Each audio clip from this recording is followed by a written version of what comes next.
ഇപ്പോൾ കാമുകനെ രക്ഷിക്കാൻ വേണ്ടിയിട്ട് സ്കൂളിൽ സെക്യൂരിറ്റി ആണെന്ത് ചെയ്ത് ഗർഭത്തിന് ഉത്തരവാദി എന്ന് പറഞ്ഞു. ഉറപ്പായി അദ്ദേഹത്തെ പിടിച്ചു കൊണ്ടുപോയി എത്രയോ ഒരു പ്രായമുള്ള മനുഷ്യൻ വർഷങ്ങളോളം എന്ത് ചെയ്തു ജയിലിൽ കടന്നിട്ടാണ് ഒരു കേസ് എന്ത് ചെയ്യുന്നത് പിന്നെ അദ്ദേഹത്തെ വിടുന്നത്. ഇപ്പം മെൽവിൻ ജോൺ എന്ന് പറയുന്ന ഒരു സ്ത്രീ ചൈൽഡ് വെൽഫെയർ കമ്മിറ്റി അലങ്കാരമായി ഒരു കാറ് കിട്ടുക, അതിനൊരു ബോർഡ് വെക്കുക, അതിനപ്പുറത്തേക്ക് ഇത്തരം ചൈൽഡ് വെൽഫെയർ കമ്മിറ്റികളിലുള്ള ആളുകൾ കേരളത്തിലടക്കം വളരെ കർശനമായ രീതിയിൽ പ്രവർത്തിക്കുന്നില്ല എന്നുള്ളൊരു ആക്ഷേപം പൊതുവെ നമുക്ക് ഉയർത്തേണ്ടി വരുന്ന ഒരു സാഹചര്യമുണ്ട്. കുട്ടികൾക്കിടയിലെ ലൈംഗിക അതിക്രമങ്ങൾ നേരിടുന്നതിൻ്റെ ഭാഗമായി കൊണ്ടുവന്ന പോക്സോ നിയമം, ആ നിയമവുമായി ബന്ധപ്പെട്ട് പുറത്തു വന്നിരിക്കുന്ന ഏതാനും ചില കണക്കുകൾ നമ്മളെയൊക്കെ ഞെട്ടിക്കുന്നതാണ്. അഥവാ ഇത്തരം കുട്ടികൾ ലൈംഗിക അതിക്രമങ്ങൾക്ക് ഇരയാകുന്നത് പ്രധാനമായും കുടുംബങ്ങളിൽ നിന്ന്, ബന്ധുക്കളിൽ നിന്നാണ് എന്ന ഒരു വിവരമാണ് അതുമായി ബന്ധപ്പെട്ട് ഏറ്റവും ഒടുവിൽ പുറത്തു വന്നിരിക്കുന്നത്. ഈ ഒരു വിഷയം നമ്മൾ ചർച്ചക്കെടുക്കുമ്പോൾ ഇത് ഒരുപക്ഷെ ആദ്യമായിട്ടല്ല ഇത്തരം ഒരു വിവരം പുറത്തു വരുന്നതെങ്കിൽ കൂടി കുട്ടികൾ സുരക്ഷിതമല്ലാതെ പോകുന്നു, അത് കൂടുതൽ കുടുംബങ്ങളിൽ നിന്നും ബന്ധുക്കളിൽ നിന്നുമാകുന്നു. എന്താണ് അതിനോട് നമുക്ക് പ്രതികരിക്കാനുള്ളത്? താരതമ്യേന ഒരു പുതിയ നിയമമാണ്. 2012 പോക്സോ ആക്ട് വരുന്നത്. ഒരു 10-14 വർഷമേ ആയിട്ടുള്ളൂ. അപ്പം അതിൽ ഈ കണക്കുകൾ എന്താ വെച്ചാൽ പറയുന്നത് 71% കേസുകളിലും പരിചയക്കാരിൽ നിന്നാണെന്നാണ്. അത് പ്രത്യേകം മനസ്സിലാക്കണം. ഈ പരിചയക്കാരെന്ന് പറയുമ്പോൾ പിന്നെ ബന്ധുക്കൾ, അയൽപക്കക്കാർ, അടുത്ത് അറിയുന്നവർ, ഇവരെല്ലാം പെടുന്ന ഒരു സമൂഹമാണത്. അപ്പോൾ അതിലിപ്പോൾ നമുക്കറിയാം ഒരു ഏറ്റവും കൂടുതലായിട്ട് പീഡിപ്പിക്കപ്പെട്ടില്ല വെച്ചാൽ 2666 കേസുകൾ എന്ന് പറയുന്നത് ഇപ്പോൾ കഴിഞ്ഞ വർഷത്തിൽ. അത് 15 വയസ്സിനും 18 വയസ്സിനും ഇടയിലുള്ള കുട്ടികളാണ്. നമുക്ക് ആ ഒരു പ്രായം നോക്കിയാൽ തന്നെ അറിയാം ഇത്തരത്തിലുള്ളൊരു സെക്ഷുവൽ ഇൻസ്റ്റിങ്ക്റ്റുകൾ അല്ലെങ്കിൽ അത്തരത്തിലുള്ള ഒരു എക്സ്പ്ലോറേഷനുള്ള താല്പര്യങ്ങൾ ഇതൊക്കെ ഇങ്ങനെ ഏതാണ്ട് കൂടി നിൽക്കുന്ന ഒരു പ്രായക്കാരം. അപ്പോൾ അത്തരക്കാരെ പ്രലോഭിപ്പിക്കാൻ അല്ലെങ്കിൽ ഒരു രീതിയിൽ വശത്താക്കാനൊക്കെ എളുപ്പമായിരിക്കും. അപ്പോൾ ഇവിടെയാണ് ഈ പരിചയത്തിൻ്റെ, ബന്ധത്തിൻ്റെയൊക്കെ ഒരു വലിയ പ്രശ്നം എന്ത് ചെയ്യുന്നത് വരുന്നത്. ഇപ്പോൾ അത് 2024 4607 കേസാണെങ്കിൽ 2025 അത് 4765 കേസായി എന്നാണ്.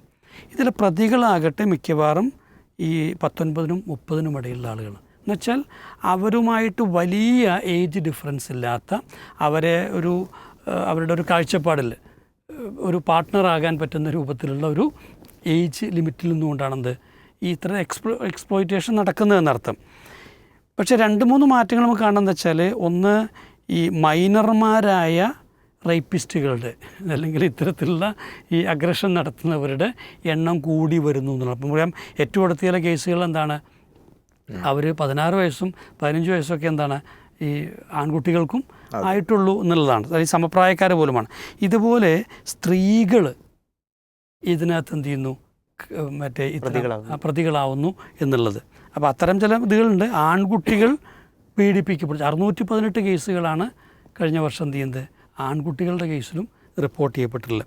അപ്പോൾ എന്തായാലും ഈ 2012 വരെ ആൺകുട്ടികൾക്ക് വേണ്ടിയുള്ള നിയമമില്ല. അത് രസകരമായിട്ടുള്ള സംഭവമാണ്. എന്തായാലും പോട്ടെ. എന്തായാലും ഞാൻ മനസ്സിലാൽ 2 പ്രധാന പ്രശ്നങ്ങൾ ഇതിനകത്ത് എന്തായാലും കൃത്യമായിട്ട് മനസ്സിലാക്കുന്നുണ്ട്. ഒന്നെന്ന് വെച്ചാൽ നമ്മൾ ഈ റിലേഷൻഷിപ്പുകൾ ഇതിനെ ഡിഫൈൻ ചെയ്യുക എന്നുള്ളത് വലിയൊരു വിഷയമാണ്.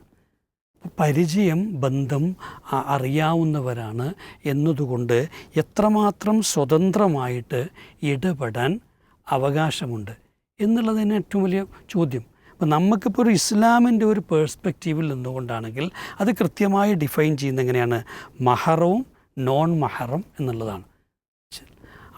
അതാണ് പൂർണ്ണമായ ഒരു സുരക്ഷിതത്വം ഒന്നും പറയുന്നില്ല. പക്ഷേ അത് ഏറ്റവും ലളിതമായ അർത്ഥത്തിൽ ഈ ബന്ധങ്ങളെ ഡിഫൈൻ ചെയ്യാൻ പറ്റിയിട്ടുള്ള ഒരു ടെർമിനോളജിയാണ്. അപ്പോൾ അവർക്ക് ഇടപഴകാൻ അവകാശമുള്ളവരെ ഒരു ഭാഗമായിട്ടും മറ്റവരെ വേറൊന്നുമായിട്ടും തിരിക്കുകയാണ് ചെയ്യുന്നത്. അതിലൂടെ എന്തായാലും ഇസ്ലാം ആപേക്ഷികമായ അർത്ഥത്തിൽ എന്ത് ചെയ്യുന്നു, വിശ്വസിക്കാവുന്നവരെ ഒരു കാറ്റഗറി ആക്കുന്നു. ഉറപ്പാണ് അവരിൽ നിന്ന് എന്തായാലും ഇത്തരം പീഡനങ്ങൾ കുറവായിരിക്കും. അയൽക്കാരിൽ നിന്നോ ബന്ധുക്കളിൽ നിന്നോ പരിചയക്കാരിൽ നിന്നോ സംഭവിക്കുന്നത് പോലെ ഈ മഹറത്തിൽ എന്തില്ല ഉണ്ടാവില്ല. അപ്പോൾ അതിലൂടെ സുരക്ഷിതത്വത്തിൻ്റെ ഒരു കാറ്റഗറൈസേഷൻ കൃത്യമായിട്ട് ഇസ്ലാം നൽകുന്നുണ്ട്. രണ്ടെന്താ വെച്ചാൽ നമുക്കറിയാം, ഇപ്പോൾ ഒറ്റയ്ക്കാവാതിരിക്കുക, ഒരു അന്യപുരുഷനുമായിട്ട് ഒറ്റയ്ക്കാവാതിരിക്കുക, മറ്റേ യാത്ര ചെയ്യുന്ന സമയത്ത് എന്ത് ചെയ്യുക, ഈ പറഞ്ഞ പോലെ മഹറം ഉണ്ടായിരിക്കുക, അപരിചിതരോടുള്ള ബന്ധം, അത്തരം കാര്യങ്ങളിലൊക്കെ സൂക്ഷ്മത എന്ത് ചെയ്യുക, പുലർത്തുക. ഇതൊക്കെ ഇസ്ലാം എന്ത് ചെയ്യുന്നത് കൃത്യമായിട്ട് പറയുന്നുണ്ട്. ഇവിടെ ഒരു സ്വതന്ത്രമായ അല്ലെങ്കിൽ മനുഷ്യൻ്റെ ഈ സൗഹൃദങ്ങൾക്ക് ഒരിക്കലും ലിമിറ്റ് വയ്ക്കാൻ പാടില്ല. അവൻ്റെ ബന്ധങ്ങളെ ആ രീതിയിൽ വല്ലാണ്ട് റെസ്ട്രിക്റ്റ് ചെയ്ത് സ്വാതന്ത്ര്യം കളയാൻ പാടില്ല എന്നൊക്കെ വാദിക്കുന്നവരെ സംബന്ധിച്ചിടത്തോളം എങ്ങനെയാണ് ഈ സുരക്ഷിതത്വത്തിൻ്റെ ഒരു മീൻസ്, അതിന് വേണ്ട ഒരു പ്രോട്ടോക്കോള് എങ്ങനെയാണ് ഉണ്ടാക്കിയെടുക്കുക എന്നുള്ള ഒപ്പം പറയേണ്ടതുണ്ട്. അപ്പോൾ നമുക്കറിയാം, ഇന്ന് ഏറ്റവും അപകടകരമായി തീർന്നിട്ടുള്ളത് സോഷ്യൽ മീഡിയകളാണ്. സോഷ്യൽ മീഡിയയിലൂടെ പരിചയപ്പെടുന്ന ഒരു ആലോചിച്ച് നോക്കുമ്പോൾ ഇന്നലെ ഇപ്പോൾ ഒരു അറസ്റ്റ് ഉണ്ടായത് വെച്ചാൽ 17 വയസ്സായ പെൺകുട്ടിയാണ്.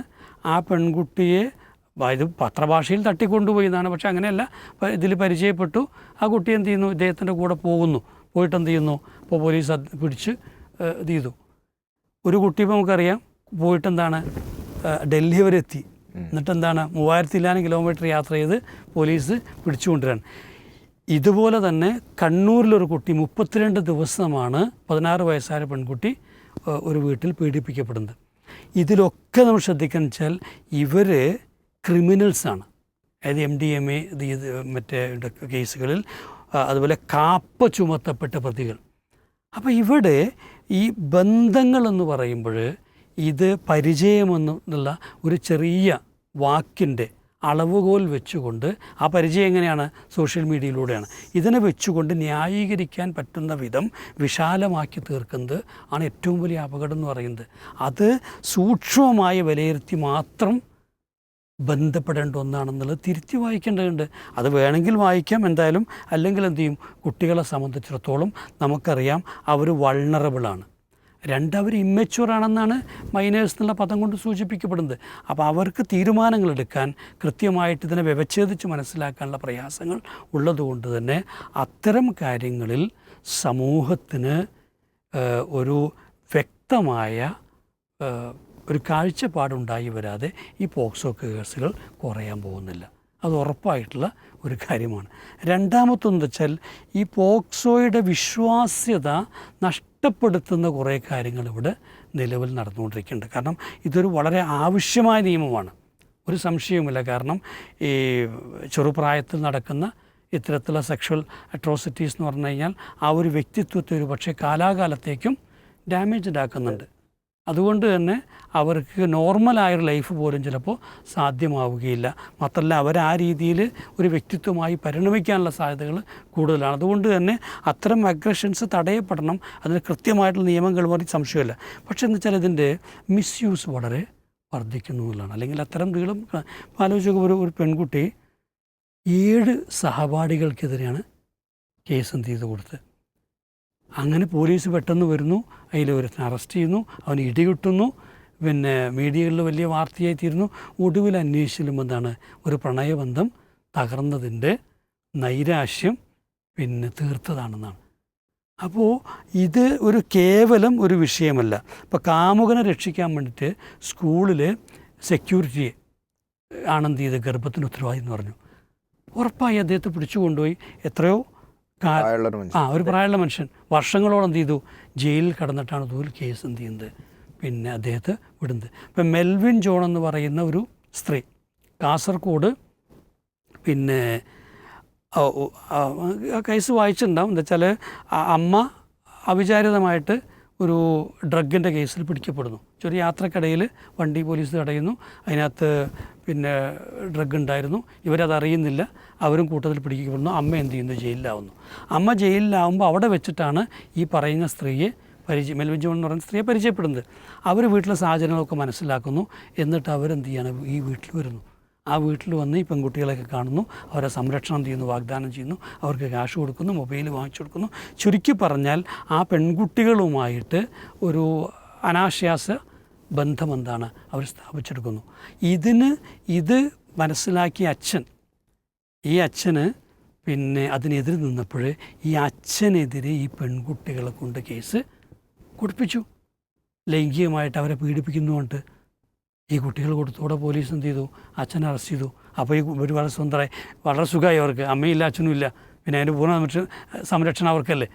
ചുരുക്കി പറഞ്ഞാൽ അത് പിന്നീട് ഇത് പുറത്തു വരുമ്പോൾ മാത്രമാണ് ഇവർ ഇത് ചെയ്യുന്നത്. അവരിപ്പോൾ രണ്ടാമതും ജാമ്യത്തിലിറങ്ങി എന്ത് ചെയ്തു, ഒളിവിൽ പോയി എന്നാണ് നമ്മൾ മനസ്സിലാക്കുന്നത്. അപ്പോൾ ചുരുക്കി പറഞ്ഞു കഴിഞ്ഞാൽ ഇവിടെ ഇങ്ങനൊരു കേസ് വന്നാൽ ഈ ബേർഡൻ ഓഫ് പ്രൂഫ് എന്ന് പറയുന്നത് ഇത് തെളിയിക്കേണ്ട ബാധ്യത ഈ പറയുന്ന പ്രതിക്ക് വരുന്നു. ഒരു തെറ്റും ചെയ്യാത്തൊരു കക്ഷിയെ സംബന്ധിച്ചോളം ഒരു കുട്ടിയുടെ മൊഴിക്കെതിരെ എങ്ങനെയാണൊരു സാക്ഷിയെ കണ്ടെത്തുക എന്നുള്ള വലിയൊരു ചോദ്യമുണ്ട്. പക്ഷെ അവിടെ വലിയൊരു രസം എന്താ വെച്ചാൽ നമ്മുടെ മൊത്തത്തിൽ എന്തെങ്കിലും എടുത്തു കഴിഞ്ഞാൽ തെളിയിക്കപ്പെടുന്ന കേസുകൾ പിന്നെ 30% താഴെയാണ്. ഏറ്റവും കൂടുതൽ കേസുകൾ തെളിയിക്കപ്പെടുന്ന കേരളത്തിലാണെന്ന് പറയുന്നത്. ആന്ധ്രയിൽ 1/7 കേസുകളും തെളിയിക്കപ്പെടുന്നുണ്ട്. ഒരു പക്ഷേ 3% ഈ തെറ്റായതുകൊണ്ടല്ല, ബംഗാളിൽ അതുപോലെ തന്നെ പിന്നെ 20% താഴെയാണെന്നാണ്. ഇവിടെ പ്രധാനമായി സംഭവിക്കുന്നൊരു കാര്യം എന്താ വെച്ചാൽ ഈ വിക്ടിംസ് മൊഴി മാറ്റി പറയുന്നുള്ളതാണ്. ഒന്നുകിൽ പ്രഷറും ഉണ്ടായിരിക്കാം, അതല്ലെങ്കിൽ ആ സമയം വരുമ്പോഴേക്ക് ചിലപ്പോൾ അവരെന്താണ് അതിനകത്ത് മാറ്റം പിന്നെ അവർക്ക് സ്വയം തോന്നുന്നുണ്ടായിരിക്കാം. അങ്ങനൊരു വശം ഇതിനകത്ത് നടക്കുന്നുണ്ട്. മറ്റൊന്നെന്താ വെച്ച് കഴിഞ്ഞാൽ ഇപ്പോൾ പ്രണയബന്ധങ്ങളൊക്കെ പരാജയപ്പെട്ട് കഴിയുമ്പോൾ നേരത്തെ കൺസെൻറ്റോടെ നടന്ന ഈ ലൈംഗിക ബന്ധങ്ങളൊക്കെ പിന്നീട് റേപ്പായിട്ടോ അല്ലെങ്കിൽ അഗ്രഷനായിട്ടോ വ്യാഖ്യാനിക്കപ്പെടുകയാണ്. അതുകൊണ്ടാണ് മദ്രാസ് ഹൈക്കോടതി ആ വിഷയത്തിൽ കൃത്യമായിട്ടുള്ള നിരീക്ഷണം നടത്തി. അത്തരത്തിലുള്ളത് എന്ത് ചെയ്യാൻ പറ്റില്ല, ഇതിനകത്ത് പോക്സോ കേസിൽ ഉൾപ്പെടുത്താൻ പറ്റില്ല എന്നുള്ളത്. പിന്നെ നമ്മുടെ നാട്ടിൽ വളരെ വ്യാപകമായിട്ട് എനിക്ക് നേരിട്ട് തന്നെ അറിയാവുന്ന കേസാണ് ഈ ഡൈവേഴ്സ് കേസുകളിൽ. അതായത് കസ്റ്റഡി, പ്രത്യേകിച്ചും കസ്റ്റഡി ആവശ്യം വരുന്ന സമയത്ത് ഇപ്പോൾ ഭർത്താവിനെതിരെ പിന്നെ പെൺകുട്ടിയെ കൊണ്ടെന്ത് ചെയ്യുക, മക്കളെ കൊണ്ടെന്ത് ചെയ്യാതിരിക്കുക. അതിൽ ഏറ്റവും രസം എന്താ വെച്ചാൽ ഒരു പ്രമാദമായിട്ടുള്ള കേസുണ്ട്. എന്താണ് സുഹാറ വേഴ്സസ് അബ്ദുൽ ജലീൽ എന്ന് പറയുന്ന ഇത്. അതിനകത്ത് എന്താ വെച്ചാൽ ആൺകുട്ടിയെ ലൈംഗികമായിട്ട് പിന്നെ ഉപയോഗിക്കാൻ അച്ഛൻ ശ്രമിച്ചു. എന്നിട്ട് എന്ത് ചെയ്തു, പക്ഷേ ഭാഗ്യത്തിന് ആ കുട്ടി കോടതിയിൽ എന്ത് ചെയ്തു, ഈ മൊഴി പിന്നെ തിരുത്തി പറഞ്ഞു. അല്ല എന്നേ ആലോചിച്ച് നോക്കൂ, ഇവിടെയൊക്കെ വളരെ നിഷ്കളങ്കനായ ഒരു മനുഷ്യൻ അല്ലെങ്കിൽ ചില വ്യക്തികൾ ഇത്തരത്തിലുള്ള, കാരണം ഇതിൻ്റെ ശിക്ഷയും വളരെ ഇതാണ്. അത് ഒന്നാമത് ജാമ്യം കിട്ടൂല, രണ്ടിൻ്റെ ശിക്ഷയാകട്ടെ വളരെ വലുതാണ്.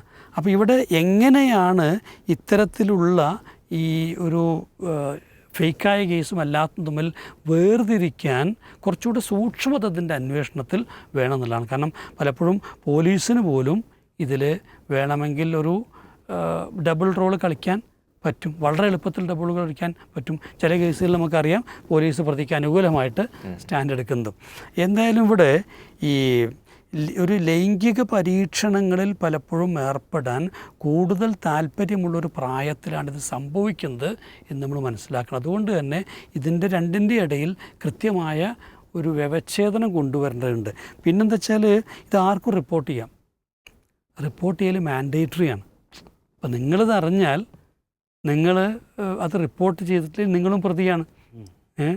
പക്ഷേ അത് മിസ്യൂസ് ചെയ്യാനും പറ്റും. ഞാൻ അങ്ങനെ അറിഞ്ഞു എന്ന് പറഞ്ഞിട്ട് എന്താണ് ഒരു ആളെക്കുറിച്ച് പരാതി കൊടുത്താലോ സ്വാഭാവികമായിട്ടും അയാൾ അറ്റ്ലീസ്റ്റ് കുറച്ച് ഒരു വാർത്തകളിലെങ്കിലും അയാളുടെ പേരെന്ത് ചെയ്യും, നശിപ്പിക്കപ്പെടാനിടയുണ്ട്.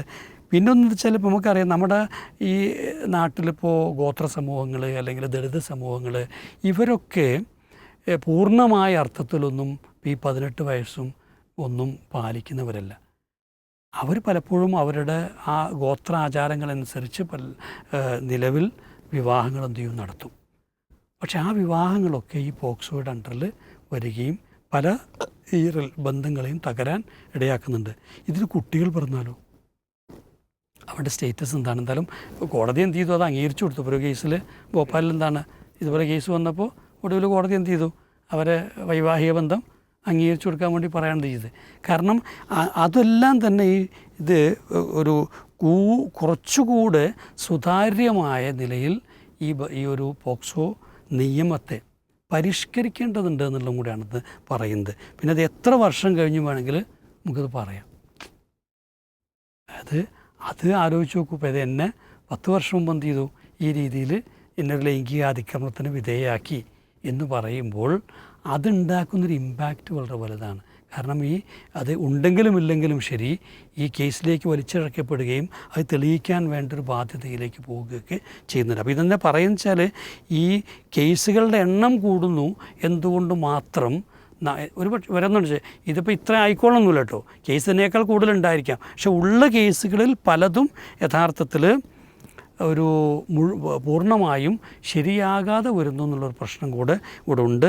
എന്തായാലും നമുക്ക് പറയാനുള്ളത് എന്താ വെച്ചാൽ, സന്മാർഗബോധം കൊണ്ടല്ലാതെ പൂർണ്ണമായ അർത്ഥത്തിൽ ഈ അനാവശ്യമായ ബന്ധങ്ങളിൽ പോയി വീഴുന്നത് തടയാൻ പറ്റില്ല. രണ്ടെന്താ വെച്ചാൽ, ശാരീരിക ബന്ധമെന്നത് കൃത്യമായും തൻ്റെ ഇണയുമായി മാത്രം ഉണ്ടാകേണ്ടതാണ് എന്ന ബോധ്യത ഇല്ലാത്തിടത്തോളം കാലം അത്തരത്തിലുള്ളൊരു ആനന്ദത്തെ, അത്തരത്തിലുള്ളൊരു സാഹചര്യത്തെ എക്സ്പ്ലോയിറ്റ് ചെയ്യാനുള്ളൊരു മാനസികാവസ്ഥ ഉണ്ടാവും. അതിനനുകൂലമായി നിൽക്കുന്ന ധാരാളം ആശയങ്ങൾ നമ്മുടെ ചുറ്റും ഉണ്ട് താനും. എന്തായാലും ഒരു അവനവൻ്റെ പ്രൊട്ടക്ഷൻ എന്ന് പറയുന്നത് സ്വന്തം ബാധ്യതയാണെന്ന് കാണാതെ പറ്റില്ല. ഇപ്പോൾ ഈ വസ്ത്രധാരണത്തിൻ്റെ ഒരു ചർച്ച ഇപ്പോൾ ഒരാഴ്ച മുമ്പ് നടന്നപ്പോൾ ഒരു പെൺകുട്ടി 2 ആൺകുട്ടികൾക്കിടയിലിരിക്കുകയാണ്. നമ്മളവരെ കുറ്റം പറയല്ല, പക്ഷേ ആ കുട്ടി പറയുന്നത് വെച്ചാൽ, ഞാൻ ഇപ്പുറത്തൊരു ആൺകുട്ടിയുണ്ട്, ഞാൻ എങ്ങനെ വസ്ത്രം ധരിച്ചാലും ഇവർക്ക് 2 പേർക്കും എന്നെക്കുറിച്ചൊരു അവമതിപ്പ് ഉണ്ടാവില്ല എന്നാണ്. ഇതൊക്കെ വളരെ ബാലിശമായിട്ടുള്ളൊരു പ്രഖ്യാപനമാണ്. എന്നുവെച്ചാൽ അങ്ങനൊരു ബോധം ആ പെൺകുട്ടിക്ക് ഉണ്ടെങ്കിൽ എത്രമാത്രം അപകടകരമായ ഒരു സാമൂഹിക മനോഗതിയിലേക്കാണ് സമൂഹം പോകുന്നതെന്നാണ്. തീർച്ചയായിട്ടും അത് അപകടം മാത്രമല്ല, ഈ പറഞ്ഞ പെൺകുട്ടിയുടെ പ്രൊട്ടക്ഷനെ സ്വയം തമസ്കരിക്കുന്നതിന് തുല്യമാണ്. എന്തായാലും ഈ ശിക്ഷ വളരെ വലുതാണ്. വധശിക്ഷയ്ക്ക് വരെ ഇപ്പം ചെയ്യുന്നുണ്ട്. ഈ പണ്ട് സുഗതകുമാരി എഴുതിയൊരു വരിയുണ്ട്, അതായത് ഈ പാടവരമ്പ് വഴുക്കുമേ പെണ്ണുങ്ങളിങ്ങനെ അന്തം വിട്ടു പാഞ്ഞാലോ വീഴും തീർച്ച എന്നാണ്. അത് ഇന്നാ സുഗതകുമാരി എഴുതുന്ന വെച്ചാൽ, സുഗതകുമാരി എന്ത് ചെയ്യും, ഒരു ആൻറ്റി സ്ത്രീവിരുദ്ധമായിട്ട് മാറും. മാത്രമല്ല, ഇന്ന് പെൺകുട്ടികൾ മാത്രമല്ല ആൺകുട്ടികളും വഴിക്ക് വീഴുമെന്നുള്ളതാണ് ഒരു യാഥാർത്ഥ്യം. എന്തായാലും അല്പം കൂടെ ഒരു സുരക്ഷിതത്വത്തിന് വേണ്ടി ചില സാമൂഹിക ക്രമങ്ങളൊക്കെ അല്ലെങ്കിൽ ബന്ധങ്ങൾക്കിടയിലെ ഒരു ഡെഫിനിഷനൊക്കെ നമ്മളൊന്നും കൂടെ വ്യക്തത വരുത്തേണ്ടതുണ്ട് എന്നാണ് എനിക്ക് പറയാനുള്ളത്. ഈ കുട്ടികളുടെ സുരക്ഷ എന്നത് ഒരു സമൂഹത്തിൻ്റെ ഒരു ബാധ്യതയാണ് യഥാർത്ഥത്തിൽ. ഈ കുട്ടികളുടെ സുരക്ഷ ഉറപ്പുവരുത്താൻ പൊതുസമൂഹത്തിന് എന്തെല്ലാം കാര്യങ്ങളാണ് ചെയ്യാൻ കഴിയുക? തീർച്ചയായും. അപ്പം ഇതിനകത്ത് ഏറ്റവും പ്രധാനമായി നമ്മൾ പരിഗണിക്കേണ്ടത് കുട്ടികളെയാണ്. മൈനർ എന്ന് നമ്മൾ പറയുന്ന അവരുടെ ഒരു പക്വതയും ഒരു പ്രായപൂർത്തി, അത് വ്യത്യസ്ത വീക്ഷണങ്ങളുണ്ടാവാം. എന്നിരുന്നാലും ഒരു ബോധവും പക്വതയും എത്തുന്നതിന് മുമ്പുള്ള കുട്ടിയായി തന്നെ പരിഗണിക്കുക എന്നുള്ളതാണ് ഒരു സിവിലൈസ്ഡ് സൊസൈറ്റി ചെയ്യേണ്ട ഏറ്റവും പ്രധാനപ്പെട്ട കാര്യം. നമ്മൾ ഇത്തരം കേസുകളുടെ വ്യത്യസ്ത തലങ്ങൾ ഇപ്പോൾ ചർച്ച ചെയ്യുന്നുണ്ടെങ്കിലും ഇതിൻ്റെ ഒരു ഗ്രാവിറ്റി സമൂഹത്തിൽ എങ്ങനെ കുറച്ച് കൊണ്ടുവരാം എന്നുള്ളതാണ് ഒരു നല്ല കമ്മ്യൂണിറ്റി എന്നുള്ളവർക്കും കമ്മ്യൂണിറ്റിയുടെ ലീഡേഴ്സ് എന്നുള്ളവർക്കും നമ്മളെപ്പോഴും ശ്രദ്ധിക്കേണ്ടത്. അതിനകത്ത് എഡ്യൂക്കേഷൻ എന്നുള്ളതാണ് ഏറ്റവും പ്രധാനപ്പെട്ട കാര്യം. ഏതെല്ലാം തരത്തിൽ നമ്മുടെ കുട്ടികളെ എഡ്യൂക്കേറ്റ് ചെയ്തെടുക്കാം, ഏതെല്ലാം കമ്മ്യൂണിറ്റികൾക്ക് അവരുടെ കമ്മ്യൂണിറ്റിക്ക് അകത്ത് നിന്നുകൊണ്ട് നമ്മുടെ കുട്ടികൾക്ക് തീർച്ചയായും പുതിയ കാലത്തെക്കുറിച്ചുള്ള ബോധങ്ങൾ എങ്ങനെയെല്ലാം പകർന്നു നൽകാം. അതിനകത്ത് മതപരമായി ചിന്തിക്കുന്ന രക്ഷിതാക്കൾക്കും സഹോദരങ്ങൾക്കും മതപരമായ നിലക്ക് തന്നെ ഇസ്ലാമിക കാഴ്ചപ്പാട് പുലർത്തുന്ന ആളുകൾ ആ നിലക്ക് ഏതു മതവിഭാഗമാണോ ആ മതവിഭാഗത്തിനകത്ത് നിന്നുകൊണ്ടുള്ള കാഴ്ചപ്പാടുകൾ അവരും പഠിപ്പിക്കുക എന്നുള്ളതാണ് നമുക്ക് പൊതുവായി പറയാൻ സാധിക്കുന്ന കാര്യം. ഇത്തരം സാഹചര്യങ്ങൾ ഇസ്ലാമിലൊരു കൺസെപ്റ്റുണ്ട്, സദ്ദു ദരിയ എന്നാണ് പറയുക. പ്രിവെൻഷൻ എന്നുള്ളതാണ്. എല്ലാ കാര്യത്തിൻ്റെയും prevention is better than cure എന്നുള്ളതാണ്. എല്ലാ ഒരു വിഷയത്തിലും ഒരു അപകടത്തിലേക്ക് പോകുന്നതിന് മുമ്പ് അത്തരം സാഹചര്യങ്ങളും അതിലേക്ക് പോകാനുള്ള ടെൻഡൻസികളും ഇല്ലാതാക്കുക എന്നുള്ളതാണ് ഇസ്ലാമിൻ്റെ ഒരു പൊതു നിയമം, ഒരു പൊതു തത്വം. നമ്മളുടെ കുട്ടികളുടെ കാര്യത്തിൽ നമ്മൾ ഏറ്റവും ഗൗരവത്തോടെ കാണേണ്ട ഒരു സാഹചര്യം ഇതാണ്. നമ്മളുടെയൊക്കെ വീടുകളിൽ നിരന്തരമായ ഇപ്പോൾ ഈ കേസുകളുടെ എണ്ണം അതേപോലെ തന്നെ ഇതിൻ്റെ റേഷ്യോ പരിശോധിച്ചാൽ വളരെ ഭയാനകരമായ സാഹചര്യം നമ്മുടെ സമൂഹത്തിൽ നിലവിലുണ്ടെന്നുള്ളത് ഓരോ രക്ഷിതാവും മനസ്സിലാക്കണം. ഇതെവിടെയോ നടക്കുന്നതാണ്, ആരൊക്കെയോ ഇതിന് ഭാഗവാക്കാകുന്നതാണെന്ന് വിചാരിക്കാതെ എൻ്റെ കുട്ടിക്ക് ഇങ്ങനെ ഒരു മെൻ്റൽ ട്രോമയിലേക്ക് പോകേണ്ട സാഹചര്യം ഉണ്ടായാൽ, എൻ്റെ കുട്ടിക്ക് ഇത്തരം ഒരു സാഹചര്യത്തിലൂടെ കടന്നു പോകേണ്ടി വന്നാൽ ഞാനും എൻ്റെ കുടുംബവും അതോടുകൂടി തകർന്നു പോകുമെന്നൊരു ബോധം എപ്പോഴും നമുക്കുണ്ടാവുകയും നമ്മുടെ കുടുംബത്തിൻ്റെ ഈ ജീവിത സന്ധാരണത്തിനിടയിൽ തൊഴിലിൻ്റെ, അധ്വാനത്തിൻ്റെ, വരുമാനം കൂടുതലുണ്ടാക്കാനുള്ള ഈ ഓട്ടപ്പാച്ചിലിനിടയിൽ നമ്മുടെ കുടുംബം ഇത്തരം ഒരു അപകടത്തിലേക്ക് നമ്മുടെ കുട്ടികൾ പോകുന്നില്ല, അതിനുള്ളൊരു സാഹചര്യം നമ്മുടെ വീടുകളിൽ ഉണ്ടാകുന്നില്ല എന്ന് ഉറപ്പുവരുത്താൻ ഓരോ രക്ഷിതാവും, കുട്ടികളെക്കുറിച്ച് ആധിയുള്ള ബോധമുള്ള ഓരോ രക്ഷിതാവും തയ്യാറാവുക എന്നുള്ളതാണ്. ഇപ്പോൾ പൊതുവിൽ ഈ രംഗത്ത് ഇത്തരം അപകടത്തിലേക്ക് പോകുന്ന സാഹചര്യങ്ങൾ പറയുന്നത്, കുട്ടി ഒരു മുതിർന്ന ആളുകളോടൊപ്പം, പെൺകുട്ടിയാവട്ടെ ആൺകുട്ടിയാവട്ടെ, ഒറ്റക്കായി പോകുന്ന സാഹചര്യങ്ങൾ വീട്ടിലെ കുടുംബങ്ങളിലോ ഉണ്ടാകുന്ന സാഹചര്യങ്ങൾ. ഏറ്റവും അടുത്ത ബന്ധുക്കൾ എന്ന് പറയുമ്പോൾ തന്നെ അതെല്ലാ കുടുംബങ്ങളിലും സംഭവിക്കുന്നുണ്ട്. അപ്പോൾ അങ്ങനെയുള്ള ആളുകളുമായി അവർ കൂടുതൽ സമയം ഒറ്റയ്ക്ക് ചിലവഴിക്കേണ്ടി വരുന്ന സാഹചര്യങ്ങൾ, അവരെ അന്ന് ഉമ്മയും വാപ്പയും ശ്രദ്ധിക്കാതെ പോകുന്ന സാഹചര്യങ്ങൾ, അത്തരം കാര്യങ്ങൾ നമ്മളുടെ കുടുംബങ്ങളിൽ ഉണ്ടാകുന്നു പരിശോധിക്കണം. ബന്ധുവീടുകളിലും പരിചയക്കാരുടെ വീടുകളിലൊക്കെ ഒരു മേൽനോട്ടവും ഇല്ലാതെ നമ്മുടെ കുട്ടികൾ, ഇപ്പോൾ ഈ കസിൻസ് എന്നുള്ളത് വളരെ വളരെ ലിബറലായ ഒരു കാഴ്ചപ്പാടോടുകൂടി എല്ലാവരെയും നമ്മുടെ കുട്ടികൾ കസിൻസ് എന്ന ഒരു സംബോധനയോടുകൂടി അവർ തമ്മിൽ, ഇപ്പോൾ നേരത്തെ മാഷ് പറഞ്ഞ പോലെ ഇസ്ലാമിക കാഴ്ചപ്പാടിൽ മഹറം, ഈ നോൺ മഹറം എന്ന് പറയുന്ന ഇത് കസിൻസ് തന്നെ ഒരു പ്രയോഗമുണ്ട്, cousins are cushions on occasions. ഇത്തരം കുഷ്യൻസായി മാറുന്ന ഒരു സാഹചര്യം ഉണ്ടാകുന്നു എന്നുള്ളത് ഇത് നമ്മളെ രക്ഷിതാക്കളും ഇതിനെ പാടയാണ്ട് അഴിച്ചു വിട്ടിരിക്കുകയാണ്, അത് അംഗീകരിച്ചു കൊടുത്തിരിക്കുകയാണ്. നമ്മൾ ഫിസിക്കലി ഇവർ ഒറ്റക്കാകുന്നില്ലെങ്കിൽ പോലും ഇവർ ഡിജിറ്റലി ഒറ്റക്കാകുന്ന സാഹചര്യം വരികയാണ്. ഡിജിറ്റലി ഇവർ വലിയ ബന്ധങ്ങളിലേക്ക് പോകുന്ന സാഹചര്യം വരുന്ന സാഹചര്യമുണ്ട്. അപ്പോൾ നമ്മളുടെ വാട്സപ്പ് ഗ്രൂപ്പുകൾ, ഇപ്പോൾ കുടുംബത്തിന് ഫാമിലി ഗ്രൂപ്പുകൾ ഉണ്ടാവും, ആ ഫാമിലി ഗ്രൂപ്പിൽ നിന്ന് വീണ്ടും പിന്നെ ഇത്തരം കസിൻസിൻ്റെ ഗ്രൂപ്പുകൾ ഉണ്ടാവും, ആ കസിൻസ് ഗ്രൂപ്പുകളിൽ നിന്ന് വീണ്ടും ഇങ്ങനെ വീണ്ടും അതിൽ നിന്ന് ഓരോ ഏജ് വയസ്സിൽ ഗ്രൂപ്പുകൾ സൃഷ്ടിക്കപ്പെടുന്നുണ്ട്. ഈ ഗ്രൂപ്പുകൾ പലപ്പോഴും ചെറിയ കുട്ടികളുടെ ഗ്രൂപ്പുകൾ ഉമ്മമാരുടെ ഫോണിലായിരിക്കും ഉണ്ടാവുക, അല്ലെങ്കിൽ വാപ്പാരുടെ ഫോണിലായിരിക്കും ഉണ്ടാവുക. ഇതൊന്ന് നോക്കാൻ, ഇതിനകത്ത് എന്ത് ചർച്ചകളാണ്, എന്ത് ഡിസ്കഷനുകളാണ് നടക്കുന്നത് എന്ന് നോക്കാൻ സാധിക്കുക എന്നുള്ളത് ഇന്നത്തെ ഡിജിറ്റൽ ലോകത്ത് ഓരോ കുട്ടിയുടെയും വീട്ടിലെ രക്ഷിതാക്കളെ സംബന്ധിച്ചിടത്തോളം ഉണ്ടാവണം.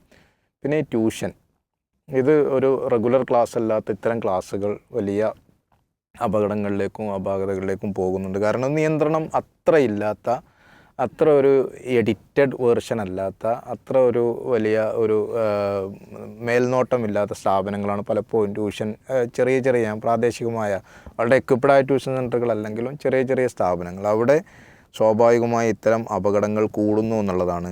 അതേപോലെ തന്നെ വിവിധ പരിശീലനങ്ങളുടെ പേര് പറഞ്ഞ്, അല്ലെങ്കിൽ വിവിധ ക്ലബ്ബുകളുടെയും മറ്റൊക്കെ പേര് പറഞ്ഞ് ക്ലാസ്സുകളില്ലാത്ത ദിവസം കുട്ടികൾ പുറത്തു പോകുന്നതും സ്കൂളുകളിലേക്ക് പോകുന്നത്, സ്കൂളിൻ്റെ ഭാഗമായി ഉണ്ടാകുന്നതിൻ്റെ പേര്, രക്ഷിതാക്കൾ അതിൽ ഒരു ശ്രദ്ധ. അപ്പോൾ അത് ഹോസ്റ്റലുകൾ, യാത്രകൾ, ഹോസ്റ്റലുകളിൽ നിന്നുള്ള ഈ യാത്രകൾ, ഇങ്ങനെയുള്ള കാര്യങ്ങൾ, അവിടെയൊക്കെ ഈ അധികാരബന്ധം ഉപയോഗിച്ചുകൊണ്ട് പലപ്പോഴും അസോൾട്ട് നടക്കുന്നു എന്നുള്ളത് ഈ കേസുകളിൽ ഉണ്ടായി വന്നിട്ടുള്ള സ്റ്റഡികളിൽ പറയുന്ന കാര്യമാണ്. അതേപോലെ തന്നെ കുട്ടികളുടെ കയ്യിൽ അവർ അർഹിക്കാത്ത രീതിയിലുള്ള ഗിഫ്റ്റുകൾ ലഭിക്കുന്ന സാഹചര്യം ഉണ്ടാകും. അത് എന്ന് രക്ഷിതാവിനെ ബോധ്യപ്പെടുത്താൻ സാധിക്കാത്ത സാഹചര്യം ഉണ്ടാകും. ഇത് പലപ്പോഴും രക്ഷിതാക്കൾ ഗൗരവത്തിൽ കാണാതിരിക്കുകയും പലപ്പോഴും അതിനെ, ഇപ്പോൾ ഒരു മൊബൈൽ ഫോൺ ഒരു പെൺകുട്ടിയുടെ കയ്യിൽ കിട്ടുന്നു എന്നുള്ളത് ഏറ്റവും അപകടകരമായ ഒരു സ്ഥിതിവിശേഷം ആ കുട്ടിക്ക് എങ്ങനെയോ സംഭവിക്കുന്നു എന്നുള്ളതിൻ്റെ ഏറ്റവും വലിയ തെളിവാണ്. അത്തരം കാര്യങ്ങൾ, അല്ലെങ്കിൽ പണം, അധികമായ രൂപത്തിൽ കുട്ടികൾക്ക് പണം ചെലവഴിക്കാൻ സാധിക്കുന്ന സാഹചര്യം ഉണ്ടാവുന്ന സാഹചര്യം ഉണ്ടാവുക, ഇതെല്ലാം നമ്മളെ സംബന്ധിച്ചിടത്തോളം വളരെ ഗൗരവമായി രക്ഷിതാക്കൾ ഈ രംഗത്ത് ശ്രദ്ധിക്കേണ്ട ഒരു കാര്യമാണ്. പിന്നെ എഡ്യൂക്കേഷൻ എന്നുള്ളത്, ഇപ്പോൾ ഔദ്യോഗിക വിദ്യാഭ്യാസത്തിൻ്റെ ഭാഗമായിട്ടൊക്കെ അത്ര എഡ്യൂക്കേഷനുകൾ വരുന്നുണ്ടെങ്കിലും അവിടെയൊക്കെ പരിമിതികളുണ്ട്.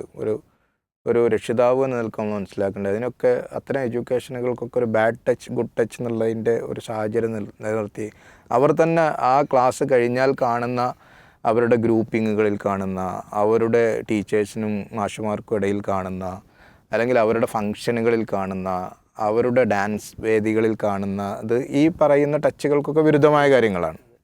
അപ്പോൾ അവർ റിയാലിറ്റി എന്ത് എന്നറിയാതെ പകച്ചു നിൽക്കുന്ന ഒരു സാഹചര്യം അവിടെയൊക്കെ സൃഷ്ടിക്കപ്പെടുന്നുണ്ട്. അവിടെയാണ് മദ്രസകളിലെ അധ്യാപകരും വലിയ സീരിയസ് ആയി സത്യം പറഞ്ഞാൽ ഒരു വിമർശനാത്മകമായി നമ്മളെല്ലാ മത സംഘടനകളും ആലോചിക്കേണ്ട കാര്യം അത്ര സീരിയസ് ആയി നമ്മുടെ മത കലാലയങ്ങളിലെ കൊച്ചുകുട്ടികൾ പഠിപ്പിക്കുന്ന ആളുകൾക്ക് നമ്മൾ ഈ എഡ്യൂക്കേഷൻ പകർന്നു നൽകിയിട്ടുണ്ടോ എന്ന് വീണ്ടും ഒരു പുനർവിചിന്തനം നമ്മൾ നടത്തുകയും അവിടെ പോലും ചെറിയ ചെറിയ അസോൾട്ടിനുള്ള ശ്രമങ്ങൾ പലപ്പോഴും റിപ്പോർട്ട് ചെയ്യപ്പെടുന്നത് അതീവ ഗൗരവത്തോടെ നമ്മൾ കാണുകയും ചെയ്യേണ്ടത് മഹല്ലുകളും മദ്രസകളും മദ്രസ അധ്യാപകരെ കുറിച്ച് ഒരു പൊതുവെ അതുപോലത്തെ ഒരു ക്ലീശയെ പറയുന്ന കാര്യങ്ങളുണ്ടാവും, ഒറ്റപ്പെട്ട സംഭവങ്ങളെ പർവ്വതീകരിക്കുന്നുണ്ടാകാം. കാരണം അവർ ചെയ്യാൻ പാടില്ല എന്നുള്ള സമൂഹത്തിൻ്റെ ഒരു ബോധം കൊണ്ടുകൂടിയാണത് അങ്ങനെ വരുന്നത്. നമ്മളൊരു പോസിറ്റീവായി മനസ്സിലാക്കി വളരെ സീരിയസ് ആയി ഒരു കുട്ടി എനിക്കൊരു ബുദ്ധിമുട്ട് ഇയാളിൽ നിന്നുണ്ടാകുന്നുണ്ട് എന്ന് പറഞ്ഞാൽ അതിനെ നമ്മൾ നിസ്സാരമാക്കരുതെന്നാണ് ഈ രംഗത്ത് ഏറ്റവും വലിയ പാഠം എന്നുള്ളത്. അത് ആ കുട്ടിയെ സംബന്ധിച്ച് ആ കുട്ടിക്കത് പറയാൻ സാധിക്കുന്ന ഒരു സ്വാതന്ത്ര്യം അവൻ്റെ കലാലയത്തിലും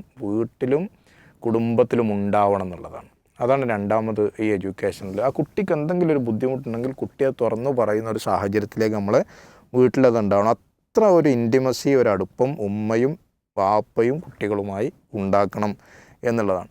പലപ്പോഴും ഇപ്പോഴും നമ്മളെ രക്ഷിതാക്കളും നമ്മൾ ബന്ധപ്പെട്ട ആളുകളും ഇത്തരം കാര്യങ്ങൾ കേട്ട അത് ആദ്യം രഹസ്യമാക്കി വെക്കാനോ അതിന് കൂടുതൽ ചകയാതെ അതൊന്നും ഉണ്ടായിട്ടുണ്ടാവില്ല എന്ന് വിചാരിക്കാനോ ആണ് പലപ്പോഴും ശ്രമിക്കുന്നത്. ഇതാണ് പല വലിയ കേസുകളിലേക്കും. ഉദാഹരണം പറയുമ്പോൾ ചിലപ്പോൾ ഒരു അമ്മാവൻ അല്ലെങ്കിൽ വീട്ടിലേക്ക് എപ്പോഴും വരുന്ന ഒരു അടുത്ത ബന്ധു അയാൾ എന്നെ അർഹിക്കാത്ത രീതിയിലാണ് സ്പർശിക്കുന്നതെന്ന് കുട്ടി പറഞ്ഞാൽ അയാൾക്കതൊരു മാനക്കേടാകുമോ എന്ന് ചിന്തിച്ചുകൊണ്ട് അത് മറച്ചു വെക്കുകയും ഇത് ഇത്തരം ഒരു ചെറിയ ഒരു നെഗറ്റീവ് ചിന്താഗതിയുള്ള ആളുകൾക്ക് ഇത് വലിയ ഒരു അവസരമായി മാറുകയും ചെയ്യുന്നത് പൊതുവെ നമ്മുടെ കുടുംബങ്ങളിൽ സംഭവിച്ചു വരുന്ന ഒരു കാര്യമാണ്. അതിനെ നമ്മളെ സമൂഹം വളരെ കർശനമായി കാണുകയും അങ്ങനെ ഒരാളെ അവരെ സമൂഹത്തിന് മുമ്പിൽ എക്സ്പോസ് ചെയ്യുകയോ അവർ എങ്ങനെയാണോ അയാളെ ഒരു കേസെടുക്കുമ്പോഴാണ് നമുക്ക് അതിൻ്റെ കാര്യങ്ങൾ അറിയുക. അത്തരം കാര്യങ്ങളിൽ കൃത്യമായ സമീപനം സ്വീകരിക്കാനുള്ളൊരു ബോധം രക്ഷിതാക്കൾക്കും കുട്ടികൾക്കും ഉണ്ടാവണം എന്നുള്ളതാണ് മറ്റൊരു കാര്യം പറയാനുള്ളത്. ശിശുക്ഷേമ സംവിധാനങ്ങളും കാര്യങ്ങളൊക്കെ ഗവൺമെൻറ്റിന് ഒരുപാടുണ്ടെങ്കിലും സത്യത്തിൽ അത്തരം ബോഡികളൊക്കെ പലപ്പോഴും പൊളിറ്റിക്കൽ വൽക്കരിക്കുന്നു എന്നുള്ളതൊക്കെ രാഷ്ട്രീയ നിയമനങ്ങളായി മാറുന്നു എന്നുള്ളത് യഥാർത്ഥത്തിൽ വരേണ്ട ആളുകളല്ല ഈ ബോഡികളിലൊന്നും വരുന്നത്. അവർ അത്തരം കാര്യങ്ങൾ ഒരു വെള്ളാനകളായി കാണുകയും അവരുടെ ഒരു ഇപ്പോൾ ചൈൽഡ് വെൽഫെയർ കമ്മിറ്റി അലങ്കാരമായി കാണുക, ഒരു കാറ് കിട്ടുക, അതിനൊരു ബോർഡ് വെക്കുക. അതിനപ്പുറത്തേക്ക് ഇത്തരം ചൈൽഡ് വെൽഫെയർ കമ്മിറ്റികളിലുള്ള ആളുകൾ കേരളത്തിലടക്കം വളരെ കർശനമായ രീതിയിൽ പ്രവർത്തിക്കുന്നില്ല എന്നുള്ളൊരു ആക്ഷേപം പൊതുവെ നമുക്ക് ഉയർത്തേണ്ടി വരുന്ന ഒരു സാഹചര്യമുണ്ട്. അപ്പോൾ ഇപ്പോൾ പുതിയൊരു ഗവൺമെൻറ് വന്നിരിക്കുകയാണ്, ഇത്തരം ബോഡികളൊക്കെ പുനർനിർമ്മിക്കപ്പെടുന്ന ഒരു സാഹചര്യമുണ്ട്. അവിടെയൊക്കെ ഇതൊക്കെ വസ്തുതാപരമായി വിലയിരുത്തുകയും കൃത്യമായി ഇതിലൊക്കെ വളരെ ഇപ്പോൾ എനിക്കൊരു മലബാറിലുള്ള ഒരു ജഡ്ജിയെ നേരിട്ട് പരിചയമുണ്ട്. ഇദ്ദേഹം പോക്സോ കോടതിയിലെ ജഡ്ജിയാണ്. അദ്ദേഹം ഈ വിഷയത്തിൽ ഒരു പക്ഷേ റെക്കോർഡ് വിധികളാണ് നടത്തിക്കൊണ്ടിരിക്കുന്നത്. തെളിവുണ്ടോ കൃത്യമായി ശിക്ഷ വിധിക്കുന്ന വളരെ ആത്മാർത്ഥമായി പ്രവർത്തിക്കുന്ന ആളുകൾ നമുക്ക് ഈ രംഗത്ത് ഡാറ്റകൾ വെച്ച് പരിശോധിച്ചാൽ കാണാൻ സാധിക്കും. അത്തരം വളരെ ബോധവാന്മാരായ ആളുകളെ ഇത്തരം കാര്യങ്ങളിലേക്കൊക്കെ കുറച്ചുകൂടി അവർക്കൊക്കെ ഒരു മുൻഗണന നൽകി കൊണ്ടുവരികയും അങ്ങനെയുള്ള ആളുകളെ ഇത്തരം ബോഡികളിൽ കൂടുതലായി കൊണ്ടുവരികയും ചെയ്യും. ഇപ്പോൾ കഴിഞ്ഞ തവണത്തെ ഒരു ശിശുക്ഷേമ സമിതിയുടെ അംഗത്തെക്കുറിച്ച് തിരുവനന്തപുരം ഭാഗത്തുള്ള വലിയ പരാതികളും കാര്യങ്ങളും ഇതൊക്കെ പലപ്പോഴും വലിയ കോഴകൾ വാങ്ങി നിയമിക്കപ്പെടുന്ന സാഹചര്യങ്ങൾ വരെ ഇത്തരം ബോഡികളിലൊക്കെ ഇത്തരം ഡെപ്യൂട്ടേഷൻ നിയമങ്ങളിലൊക്കെ നടക്കുന്നുണ്ട്.